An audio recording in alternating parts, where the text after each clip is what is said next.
ሰላም እንደምን ቆይታችኋል የተከበራችሁ የገበያ ሚዲያ ተከታታዮቻችን የዕለቱን የልዩ ጥንቅር ፕሮግራማችን እንሆ ጀምሯል። በዛሬው የልዩ ጥንቅር ቆይታችንን በተለያዩ ጉዳዮች የሚያጠነጥኑ መረጃዎችን ይዘን ከእናንተ ጋር ቆይታ እናደርጋለን። ላለፉት ሁለትና ከዚያ በላይ ወራት በከፍተኛ ሁኔታ መነጋገሪያ ሆኖ የዓለምን ትኩረት በከፍተኛ ሁኔታ ያገኘውን የሆርሙዝ ጉዳይን በተመለከተ የተለያዩ መረጃዎች እየወጡ ነው የሚገኙት። የተለያዩ ሀገራት አሁን የሆርሙዝን ደህንነት ለማስጠበቅ በሚል የጦር መርከቦቻቸውን ወደ አካባቢው ለማሰማራት እንቅስቃሴ እያደረጉ ስለመሆኑ ተሰምቷል። ይህን እንቅስቃሴ ከተቀላቀሉት ሀገራት መካከል ደግሞ ታላቋ ብሪታንያ ግሬት ብሪተን አንደኛ መሆኗ ተሰምቷል። ብሪታንያ የሆርሙዝን ደህንነት ለማስጠበቅ ድሮኖች፣ ጀቶችና የጦር መርከቦችን እንደምትልክ ገልጻለች። ወደ አካባቢው ግን ሆርሙዝ በወታደራዊ ኃይል ማስከፈት ይቻላል የሚለውን ዋነኛው ነጥብ ከዚህ የብሪታንያ ውሳኔ ጋር አያይዘን የምንመለከተው ይሆናል። በሌላ በኩል ደግሞ ካለፈው አርብ እስከ ሰኞ ባለው 4 ቀናት ውስጥ እስራኤል በሊባኖስ ላይ መጠነ ሰፊ ጥቃት ስለመፈጸሟ በሊባኖስ የሚገኘው የተመድ ሰላም አስከባሪ ሚሽን ሪፖርት አድርጓል። በእነዚህ 4 ቀናት ውስጥ እስራኤል ከ1200 በላይ ፕሮጀክታይሎችን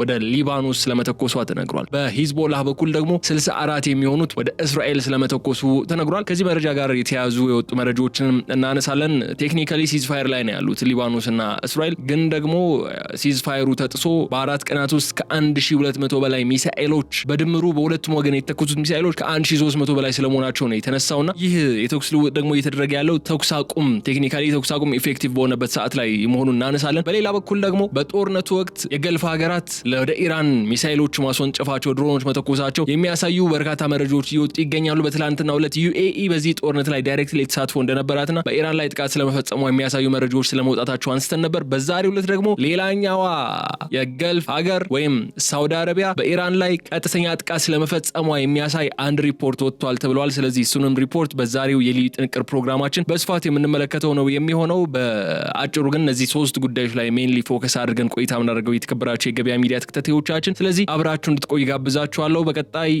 ዝርዝር ጉዳዮችን ይዤ የምመለሰው። እስከዛ የገበያ ሚዲያን የዩቲዩብ ገጽ ሰብስክራይብ አድርጉ፣ ቪዲዮንም ላይክ አድርጉ፣ ሀሳብ አስተያየታችሁን በኮሜንት መስጫው ላይ አስቀምጡ በማለት ተከታይ አጭር መሸጋገሪያ እንድታደምጡ ጋብዤ እኔ በዝርዝር ጉዳዮች እመለሳለሁ። እስከዛ ድረስ በቸር ቆዩኝ።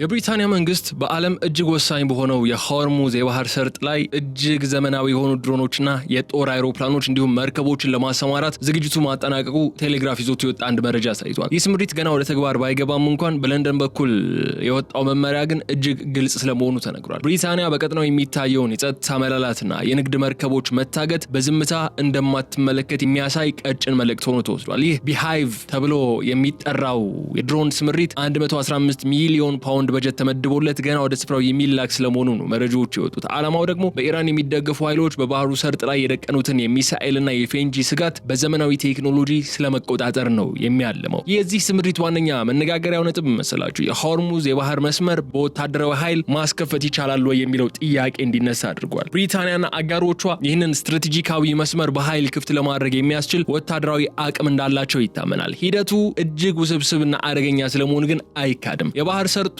ወይም ሆርሙዝ በጠባብነቱ ጠባቡ ቦታ ላይ 33 ኪሎ ሜትር ስፋት ብቻ ያለው ነው። በኢራን ሚሳኤሎች ክልል ውስጥ ናቸው እነዚህ 33 ኪሎ ሜትር ስፋት ያለው መተላለፊያ።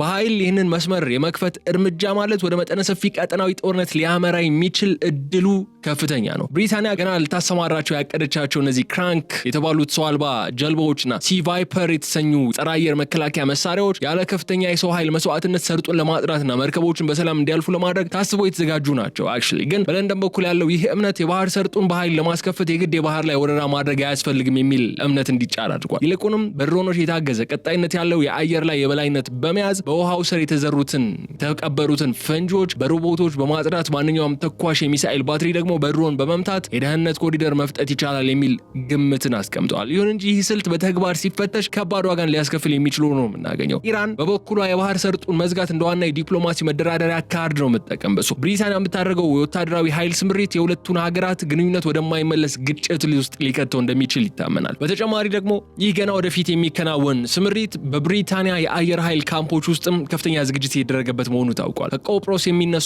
የታይፈን ተዋጊ ጀቶችና የኤችኤምኤስ ድራጎን የጦር መርከብ እነዚህ ድሮኖች በቅርቡ ስራ ሲጀምሩ የጥበቃና የማስተባበር ስራው እንዲሰሩ ታዟል።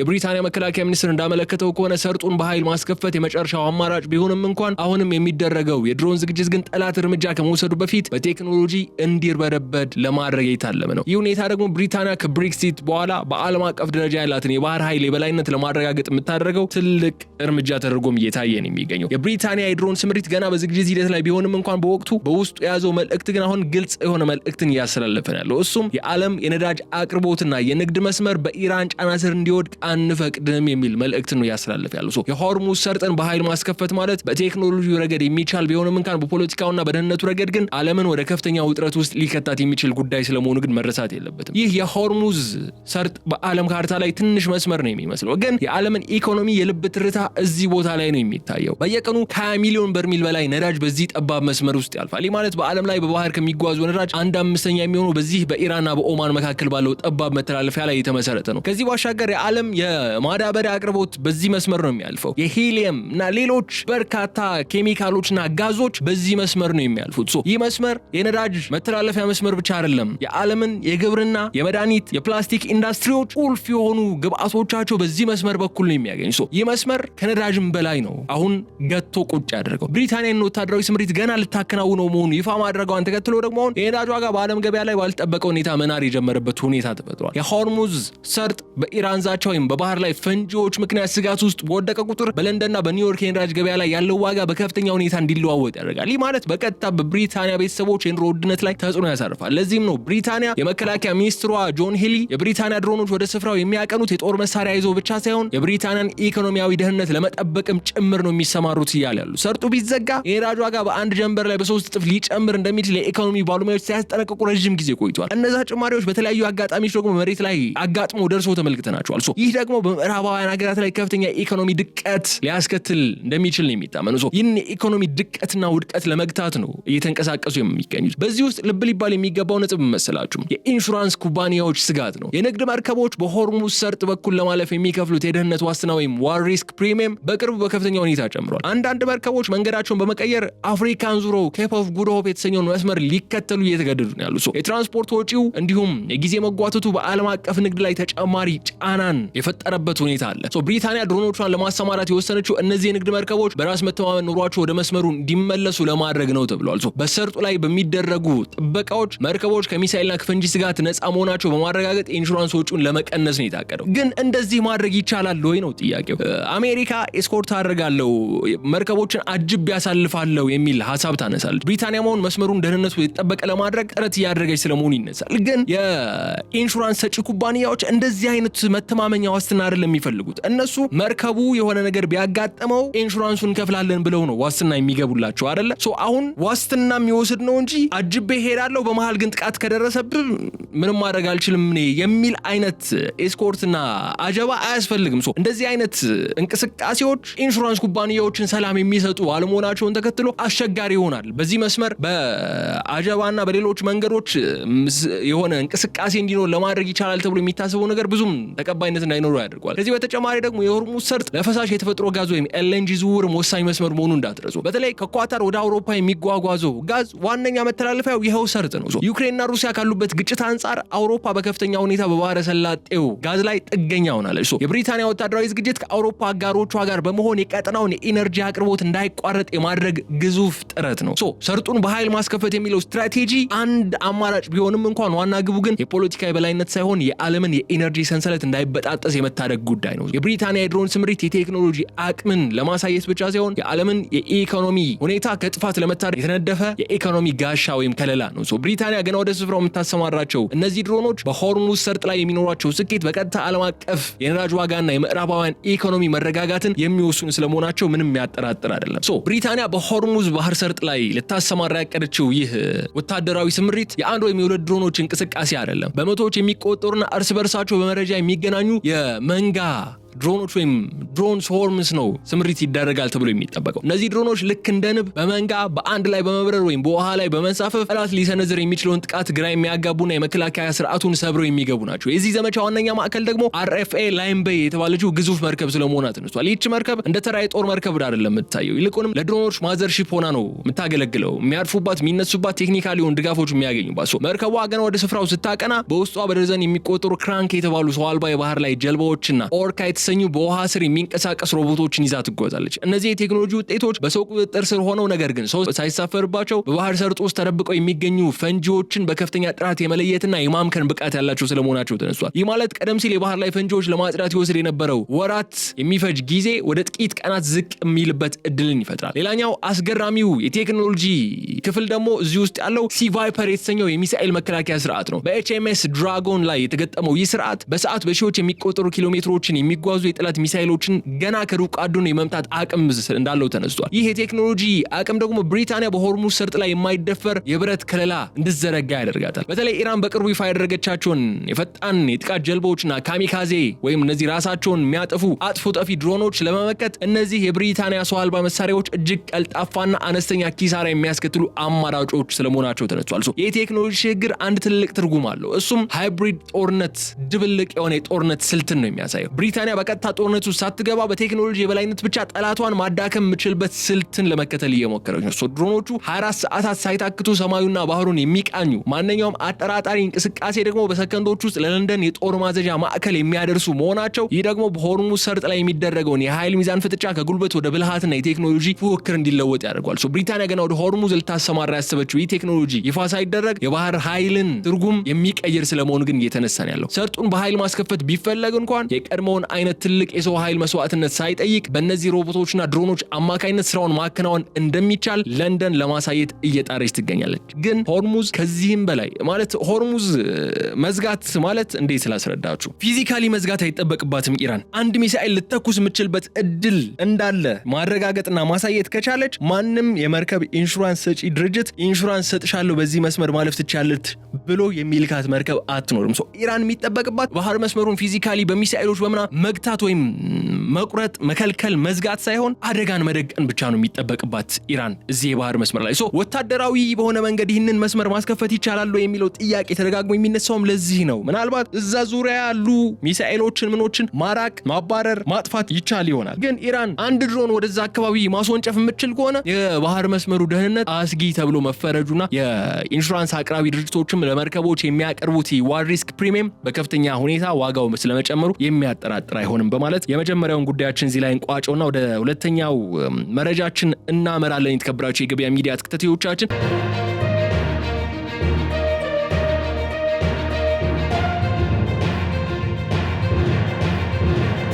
ሁለተኛው ዘገባችን ጉዳያችን ያገኘነው ከሮይተርስ ነው። የሮይተርስ የቅርብ ጊዜ የምርመራ ዘገባ እንደሚያመለክተው ከሆነ ምን ይላል መሰላችሁ? ሳውዲ አረቢያ ከዚህ ቀደም ሰምቶ የማያውቅና የቀጠናውን ጂኦፖለቲካዊ ሚዛን ሙሉ በሙሉ የሚቀይር እርምጃ ወስዳለች። በጦርነቱ ወቅት ኢራን ላይ ሚሳኤሎችን ተኩሳለች ሲል አንድ አስገራሚ መረጃን ይዞ ወጥቷል። በትናንትናው ዕለት የዩኤኢው መረጃ መውጣቱን ተከትሎ በከፍተኛ ሁኔታ አነጋጋሪ ሆኖ ነበር የዋለው። አሁን ደግሞ ሳውዲም መሰል እርምጃ ወስዳለች የሚል መረጃ ነው ወጥቷል። ይህ እርምጃ የሳውዲ አየር ኃይል በኢራን ሉዓላዊ ግዛት ውስጥ ዘልቆ በመግባት በስትራቴጂካዊ ወታደራዊ ተቋማት ላይ ቀጥተኛ ጥቃት መፈጸሙን የሚያሳይ ይሆናል። ይህ ክስተት ደግሞ በሁለቱ ሀገራት ታሪክ ውስጥ ታይቶ የማይታወቅ መሆኑ ብቻ ሳይሆን የሪያድ አስተዳደር ለዓመታት ሲከተለው የነበረውን ራስን የመከላከልና በዲፕሎማሲ ነገሮችን የመፍታት ፖሊሲ ወደ ቀጥተኛ ጥቃት መቀየሩን ያበሰረ ታላቅ ለውጥ ሆኖ ተመዝግቧል። ይህ ምስጢራዊ ዘመቻ የተከናወነው በታላቅ ጥንቃቄና በከፍተኛ የቴክኖሎጂ ምስጢራዊነት ስለመሆኑም ተነስቷል። የሳውዲ ጦር ጀቶች የኢራንን የአየር መከላከያ ስርዓት ሰብረው በመግባት የድሮን ማምረቻዎችና የሚሳኤል ማከማቻዎችን ኢላማ ስለማድረጋቸውም ተረጋግጧል ይላል የሮይተርስ ዘገባ። ጥቃቱ የተፈጸመው በመጋቢት ወር መጨረሻ ላይ ቢሆንም መረጃው በከፍተኛ ሚስጥር ተይዞ እንዲቆይ የተደረገው በሁለቱ ሀገራት መካከል ሊነሳ የሚችሉ መጠነ ሰፊ ክልላዊ ጦርነት ለመግታት ካለ ስጋት በመነጨ ነው ተብሏል። ሆኖም ግን በሳምንቱ መጀመሪያ ላይ የወጡ የሳተላይት ምስሎችና የደህንነት ምንጮች እንደሚያሳዩት ከሆነ ኢራን በደቡባዊ ግዛቶቿ ላይ የደረሰው ውድመት ሳውዲ አረቢያ ለኢራን የሰጠችው ግልጽና የማያሻማ ማስጠንቀቂያ እንደሆነ ተነግሯል። ይህ እርምጃ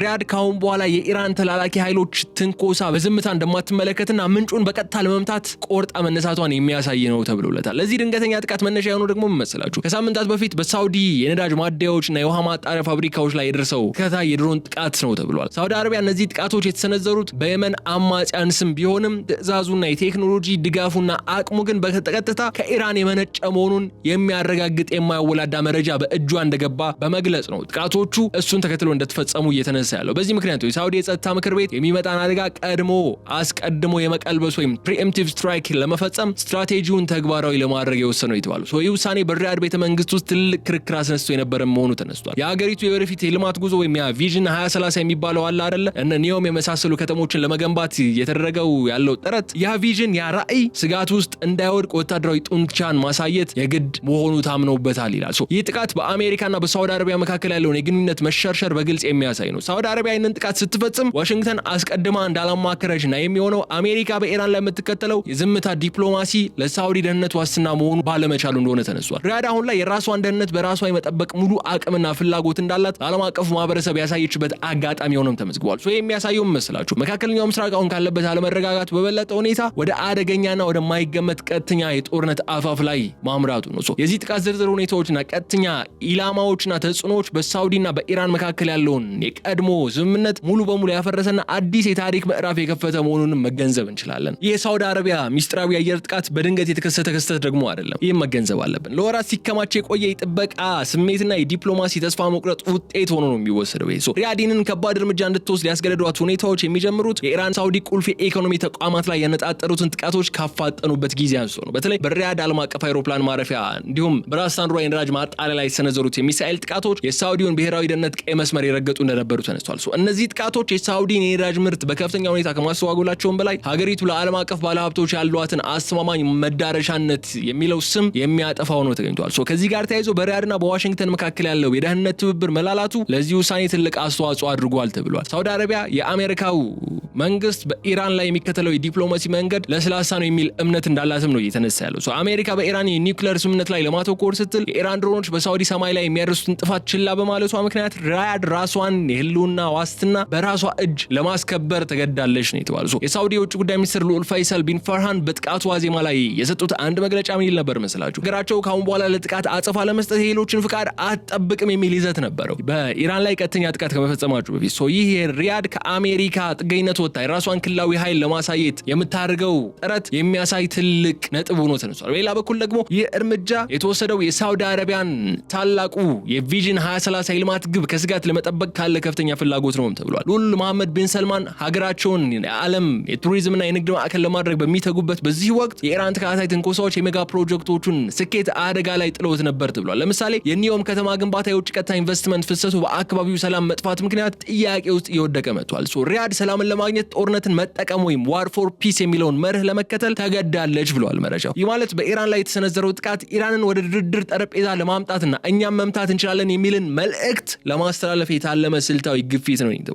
የሳውዲ የደህንነት ተቋማት ያገኙት መረጃ እንደሚያመላክተው ከሆነ ኢራን በሳውዲ መሬት ላይ መጠነ ሰፊ የሆነ የሳይበርና የአየር ጥቃት ለመፈጸም ዝግጅቷን አጠናቃ ነበር በወቅቱ። ይህንኑ መረጃ ተከትሎ የሳውዲ ወታደራዊ አመራሮች ጥቃት ሳይፈጸምባቸው ያመጠነ ሰፊ ጥቃት ሳያስተናግዱ ቅድመ ጥቃት ወይም ፕሪኤምፕቲቭ ስትራይክ የመሰንዘር አስፈላጊነት ላይ ተስማምተው ጥቃቱን ስለመፈጸማቸው ተሰምቷል። በዚህ መሰረት ደግሞ በመጋቢት 22 ቀን አውሮፓውያኖች አቆጣጠር በ2026 የተወሰደው እርምጃ በኢራን ወታደራዊ መዋቅር ላይ ከፍተኛ ድንጋጤን የፈጠረ ለዓመታት የቆየውን ሳውዲ አትደፍረንም የሚለው የኢራን ግምት ሙሉ በሙሉ ያጠፋ ክስተት ነው። ይህ ሁኔታዎች ዝርዝር ደግሞ የሚያሳየው ሳውዲ አረቢያ ወደ ግልጽ ጦርነት የገባችው አማራጮች ሁሉ ተሟጦና የሀገሪቱ የኢኮኖሚና የፖለቲካ ሁሉና አደጋ ላይ መውደቁ ሲረጋገጥ ከዚህ በላይ ምን አጣለው በሚል መንፈስ እንደሆነ ነው የሚያሳየው ይላል መረጃው። ለረጅም ጊዜ ሳውዲ አረቢያ በወታደራዊ ሚዛን ረገድ ተከላካይ ብቻ ተደርጋ ነበር የምትታየው። የኢራን አመራሮችም ሪያድ በቴህራን ቀጥተኛ ጥቃት ለመሰንዘር ድፍረቱም አቅሙም የላትም የሚል ጽኑ ግምት ነበራቸው። ሆኖም ይህ ጥቃት ያንን የቆየ ግምት ሙሉ በሙሉ ያፈረሰ ነው። አሁን ላይ ሳውዲ አረቢያ የራሷንም የረጅም ርቀት ሚሳይሎችና የላቁ ድሮኖች ቴክኖሎጂዎችን በመጠቀም የጠላቶቿን ምሽግ መምታት እንደምትችል ነው ያሳየው። ኢራን በቀጣይ ለምትወስዳቸው እርምጃዎች ከፍተኛ ጥንቃቄ እንድታደርግ ያስገድዳታል የሚል እምነትም ነበራቸው ጥቃቱን ሲሰነዝሩ። ብቻ ግን እነዚህ ነጥቦች ከጂኦፖለቲካዊ ሁኔታዎች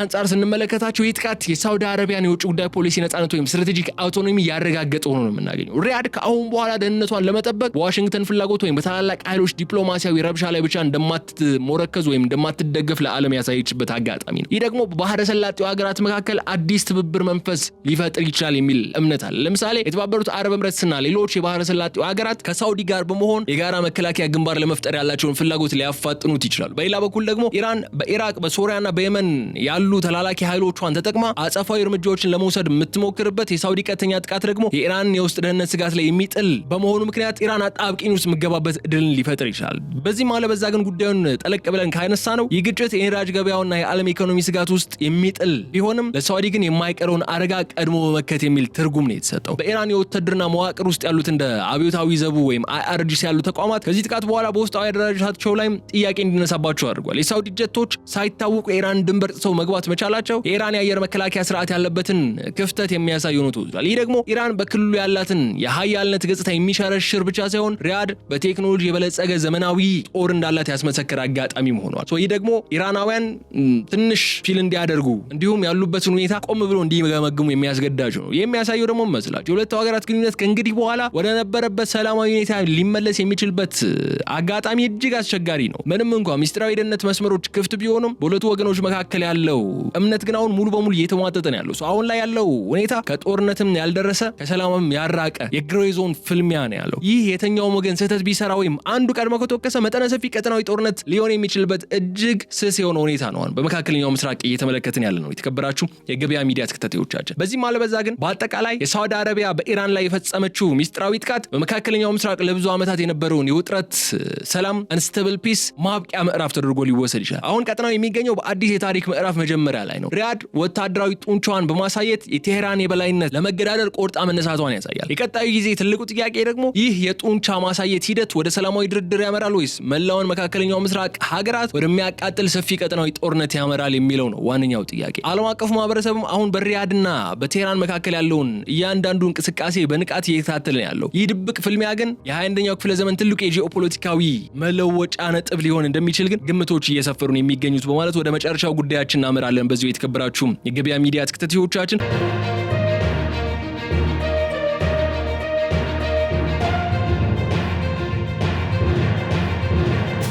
በመጨረሻ ላይ የምናነሳው ደግሞ ቀደም ብዬ ያነሳውላችኋል አይደለ እስራኤልና ሊባኖስ ያደርጉት ያሉትን ጦርነት ምንም እንኳን ቴክኒካሊ ሲዝ ፋየር አለ የሚሉ ነጥቦች ቢነሱም ባለፉት 4 ገደማ ቀናት ግን በከፍተኛ ሁኔታ የሚሳኤሎች ጥቃት እንደነበረ ተነስቷል። በሊባኖስና በእስራኤል የድንበር ቀጠና ላይ ባለፉት ጥቂት ቀናት በታየው እጅግ አስደንጋጭ ወታደራዊ እንቅስቃሴ የተለያዩ ነጥቦች እየተነሱ ይገኛሉ። የተባበሩት መንግስታት ድርጅት የሰላም አስከባሪ ኃይል በሊባኖስ ያለው ማለት ነው UNIFIL በይፋ ባወጣው መረጃ መሰረት ከባለፈው አርብ ጀምሮ እስከ ሰኞ ባሉት 4 ተከታታይ ቀናት ብቻ በሊባኖስ ምድር ላይ ከዚህ ቀደም ከታዩት ጥቃቶች በበለጠ ሁኔታ እጅግ በርካታ ቁጥር ያላቸው የጦር መሳሪያዎች ተተኩሰዋል ብሏል። ይህ ክስተት ቀጠና ወደ ከፋ ጦርነት ሊያመራ የሚችልበትን አዝማሚያ የሚያሳይ ነው። በተለይ ደግሞ የተባበሩት መንግስታት ድርጅት ምክትል ቃል አቀባይ ፈርሃን ሀቅ በሰጡት መግለጫ መሬት ላይ ያለው እውነታ እጅግ አሳሳቢ ደረጃ ላይ ደርሷል ብሏል። በእነዚህ 4 ቀናት ውስጥ ብቻ የተመዘገበው የጥቃት መጠን ስንመለከተው የኃይል ሚዛኑ እጅግ የተዛባ መሆኑ በግልጽ እንረዳለን። የዩኒፊል ታዛቢዎችና ሰላም አስከባሪዎች በዘመናዊ ክትትል መሳሪያዎቻቸው በሰነዱት መረጃ መሰረት በእስራኤል መከላከያ ሰራዊት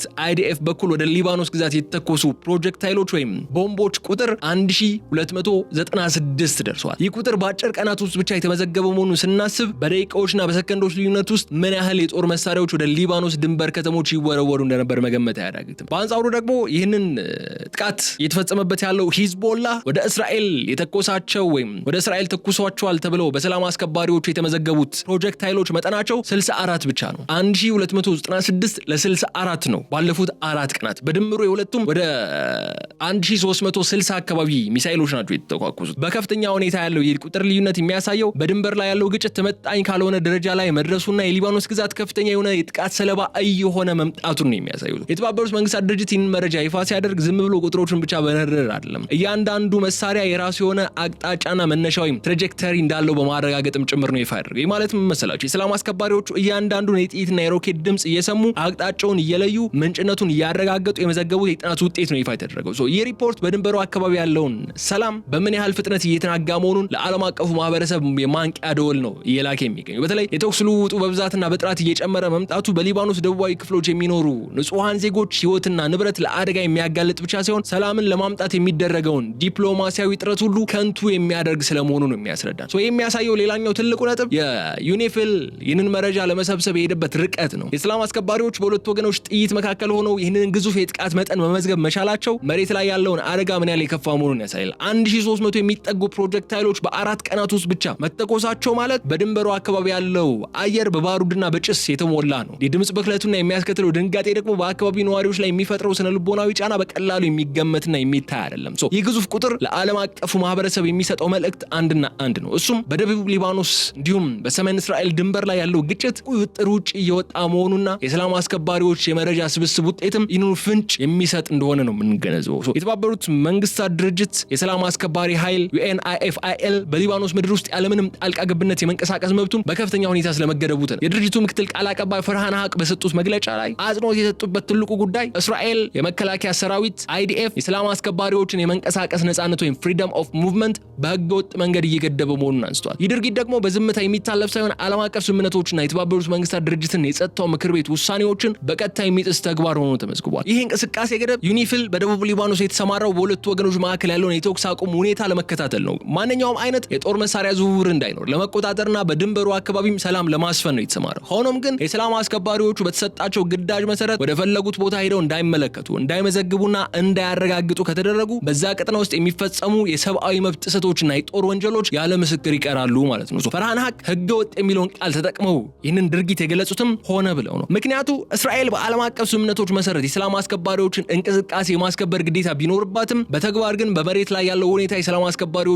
እጅና እግር የሚያስር ሆኖ ተገኝቷል ይላል ዘገባው። ይህ ገደብ የሚፈጥረው ሌላኛው ትልቅ ስጋት ደግሞ የሰላም አስከባሪዎችን ደህንነት በተመለከተ ነው። የዩኒፊል ሰራተኞች ሰማያዊ የራስ ቆብ ወይም ብሉ ሄልሜት አድርገው የሚንቀሳቀሱ ገለልተኛ መሆናቸውና ለማንም ወገን የማያደሉ ኃይሎች መሆናቸው ይታወቃል። የተባበሩት መንግስታት ድርጅት የሚያሰማራቸው ሰላም አስከባሪዎች ናቸው። ሆኖም ግን የእስራኤል ሰራዊት እነዚህን ሰራተኞች መንገዳቸውን ሲዘጋባቸውና እንቅስቃሴያቸውን ሲገድብ የሰላም አስከባሪዎችን ክብርና ስልጣን ከማዳከሙን በላይ ለጥቃት ተጋላጭ ያደርጋቸዋል ተብሏል። ይህ ሁኔታ በደቡብ ሊባኖስ ውስጥ ያለውን ተጠያቂነት የሚያስቀር ነው። ሰላም አስከባሪዎች ባልሄዱበትና ባላዩበት ቀጠና ውስጥ የሚፈጸሙ ወታደራዊ እርምጃዎች ሁሉ ደግሞ ሚስጥራዊና ከቁጥጥር ውጭ እንዲሆኑም እድል የሚሰጥ ነው። ከዚህም ባሻገር ይህ መንቀሳቀስ ገደብ ለዓለም አቀፉ ማህበረሰብ የሚሰጠው መልእክትም እጅግ አሳሳቢ ነው። የተባበሩት መንግስታት ድርጅት እንደ አንድ ትልቅ ተቋም አባል ሀገራቱ የሚልኩት የሰላም አስከባሪ ኃይል በመሬት ላይ በሚገኙ ወታደራዊ ኃይሎች የሚንገላታና የሚታገድ ከሆነ ወደፊት መሰል ግጭቶች ሲከሰቱ የድርጅቱ ሚና ምን ሊሆን ነው የሚለውን ጥያቄ የሚያስነሳ ነው። የእስራኤል መንግስት ይህንን ገደብ የሚጥለው የራሱን ወታደራዊ ስትራቴጂ ተግባራዊ ለማድረግና ምናልባትም ከዓለም አይን የተሰወሩ እርምጃዎችን ለመውሰድ እንዲመቸው ሊሆን ይችላል የሚሉ ግምቶችም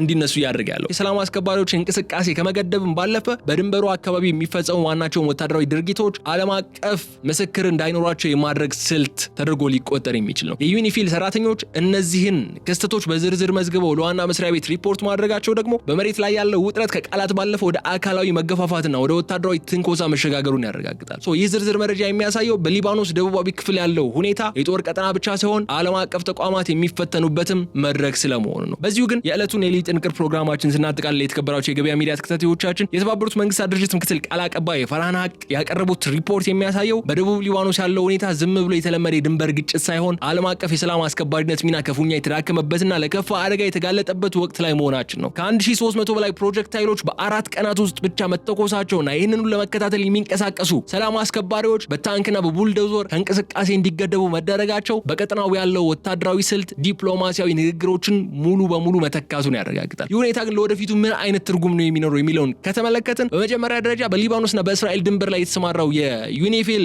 ኃይል የስራ አካባቢ ከቁጥጥር ውጭ እየሆነ መምጣቱን ያስረዳናል። የሰላም አስከባሪዎች የመንቀሳቀስ ነጻነት ታገደ ማለት በድንበሩ ላይ የሚፈጸሙ ማንኛውም ድርጊቶች ተጠያቂነት የሌለባቸውና ግልጽነት የጎደላቸው ለማጣራትም አስቸጋሪ ይሆናሉ ማለት ነው። ይህ ደግሞ በሁለቱም ወገኖች መካከል ያለውን አለመተማመን ከማስፋቱም በላይ ትናንሽ ግጭቶች በቀላሉ ወደ መጠነ ሰፊ ክልላዊ ጦርነት እንዲያድጉ ምቹ ሁኔታን ይፈጥራል።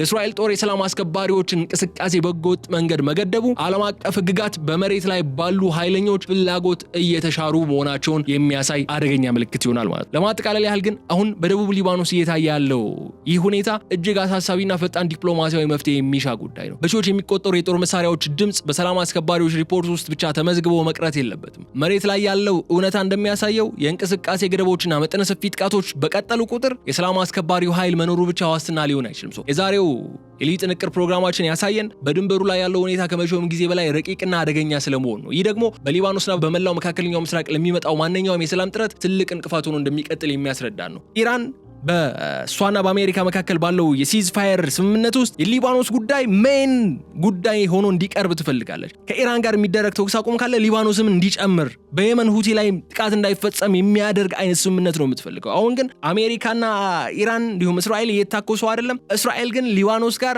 በጣም ከፍተኛ መጠን ያለው ጦርነት ላይ ስለመሆኗ መረጃዎች እያሳዩ ነው የሚገኙት ማለት ነው። የተከበራችሁ የገበያ ሚዲያ ተከታታዮቻችን የዛሬው የሌሊት ጥንቅር ፕሮግራማችን ብሪታንያ የሆርሙዝን ደህንነት ለማስጠበቅ ብላ መርከቦች፣ ድሮኖችና ሌሎች ዘመናዊ ወታደራዊ መሳሪያዎችን ወደ አካባቢው ለማሰማራት ጥረት ያደረገች መሆኑና ማቀዷን አንስተናል። በሌላ በኩል ደግሞ ሳውዲ አረቢያም ልክ እንደ UAE በኢራን ላይ ቀጥተኛ ወታደራዊ ጥቃት ፈጽማለች የሚለው መረጃ ማነሳን። በመጨረሻ ላይ ደግሞ በሊባኖስና በእስራኤል ድንበር ያለው የሰላም አስከባሪ ኃይል ያወጣቸውን ሪፖርቶች በተያያዙ ጉዳዮች አንስተን እዚህ ጋር እንሰናበታለን። የተከበራችሁ የገበያ ሚዲያ ተከታታዮቻችን አብራችሁኝ ስለቆያችሁ እጅግ አድርጌ አመሰግናችኋለሁ። የገበያ ሚዲያን የዩቲዩብ ገጽ ሰብስክራይብ አድርጉ፣ ቪዲዮውንም ላይክ አድርጉ፣ ሀሳብ አስተያየታችሁን በኮሜንት መስጫው ላይ አስቀምጡልን። በቀጣይ በሌላ ጉዳይ መልሰን እስክንገናኝ ድረስ በቸር ቆዩልኝ። ሰላም።